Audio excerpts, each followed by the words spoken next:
Hello everyone, I hope you're well. Today's video is going to be all about thrillers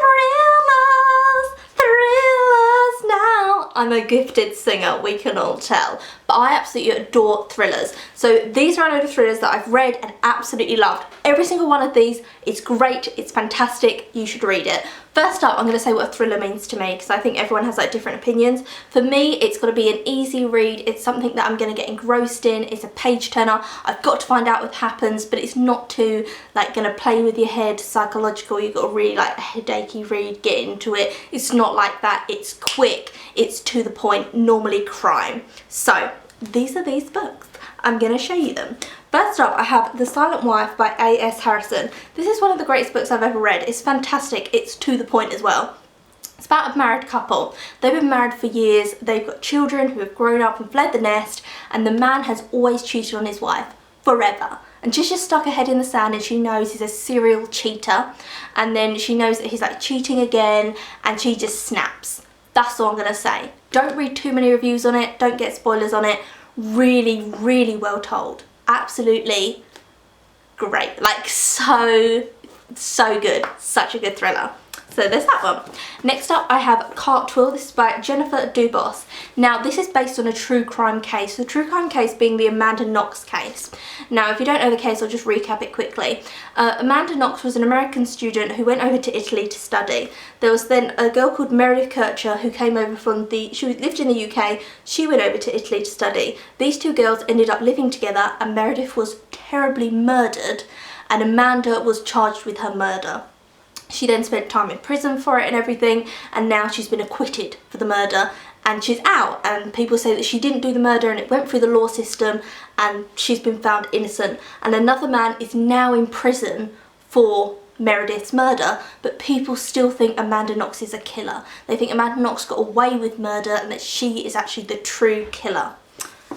This is based on that, but it's told from the character of Amanda's point of view, and so this is based on that story, but obviously it's embellished because we don't know what Amanda truly felt at certain things, but it leaves it so like she could have done it. Like honestly, you read this and you're like, she definitely could have done it. I know there's a Netflix series, I think Amanda brought out a book. She's always getting herself like in the press, in the headlines, and I think that is part of the reason why some people think that she did it. This is a really good book and that whole case fascinates me because I think it's absolutely heartbreaking.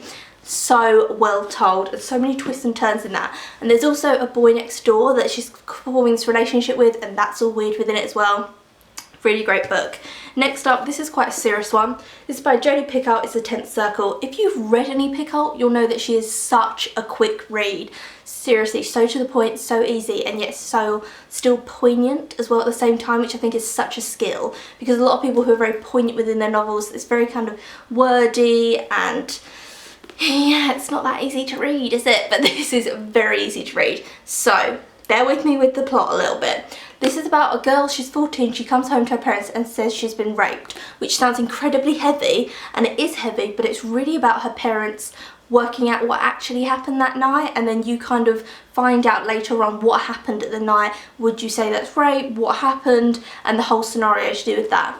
At the beginning of each chapter there are comic book strips because her dad is a comic artist, and so he is writing a comic about rescuing his daughter from the 7 circles of hell. And so at the beginning of you read the chapter of the dad trying to get into hell and save his daughter, and then throughout the book he's trying to save his daughter as well, because she's being shunned from her friends, like people are being terrible to her and you're not quite sure what's going on.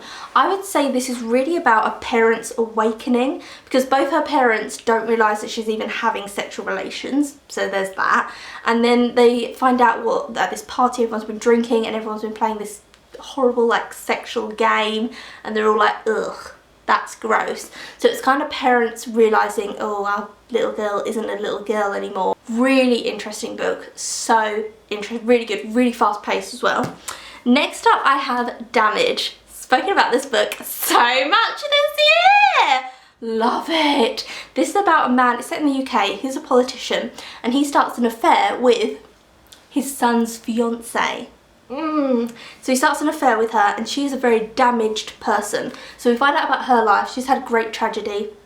She's very like mysterious and damaged and odd, and she doesn't really have a conscience, but it's not that she's terrible, it's just like she's had terrible things happen to her, that she doesn't think like normal people. And she tells him very early on, this affair is going to damage people, it's going to come out, it's going to damage your wife, it's going to damage my fiance, it's going to damage everyone.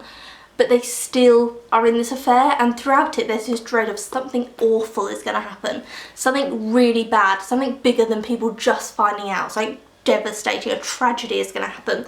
So you have that feeling, it's very fast paced with that, and then it's them kind of meeting up, having this affair, and then trying not to be with each other, and then she goes to Paris and he goes to Paris, and it is so good. It's about like the human mind and the psychology behind that, but then also about like affairs and the nature of someone having an affair, and also about people who are just very damaged, they can't really feel, they don't have empathy like others because they've had so much happen to them.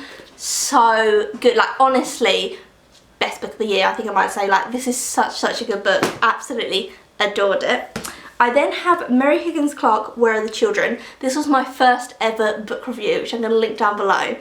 When I first read this, I was like, I want to talk to people about this. I love Mary Higgins Clark, and I made my first booktube video on this book.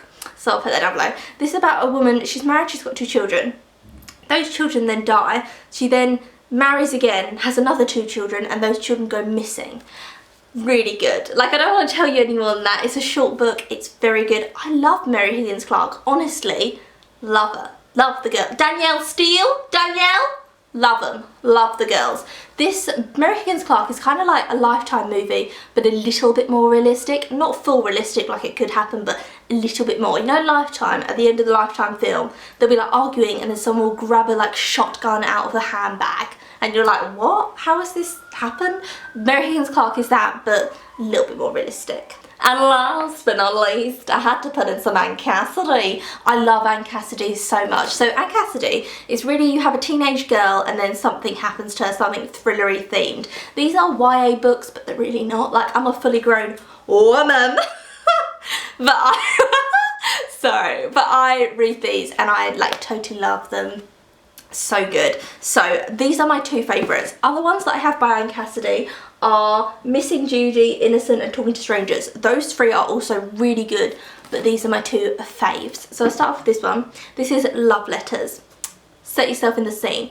You're a teenage girl, you're getting these love letters from someone, and the teenage girl assumes that it's her best friend's older brother who is sending her these love letters because she has such a crush on him. She's in love with him, and I love this. Obviously it's someone old and creepy who's like sending it to her and it's all gross. And then at the end I felt like it was quite unrealistic, but it's like a thriller, you know, you go along with the ride. It really felt like a Lifetime movie. But why I love this is I feel like it returned me to my teen youth, when you have a crush and everything you do like revolves around them. So she sees him in the street and she's like, he's looking at me, he loves me, like that obsessive side. And then someone sending her like these letters saying, oh, I saw you today at here, they're all a bit creepy, but because you're so infatuated with your crush, everything's to do with your crush. So she's like, oh my god, it must be from him, he loves me. And just kind of the naivety of teenage girls, but also when you've got a crush, how it completely blurs you and blindsides you from everything else. And the older brother is quite a few years older, so you think, oh, I don't think he is. Like quite early on you're like, oh.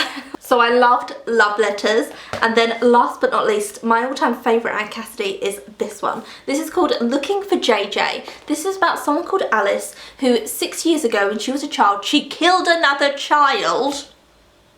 6 years later, she's come out of prison, she's got like a social worker that she's living with now, and she's trying to rebuild her life, and her family are nowhere to be seen, and the press are trying to find out because it was a huge case. Has she come out of prison? Has she not? Journalists are trying to track her down. In this, a journalist is trying to find out the whole story and what happened and where she's living and what her new identity is, and it flashes back to obviously her relationship with the person she killed, the child she killed when she was a child, and her like home life and everything that was going on there.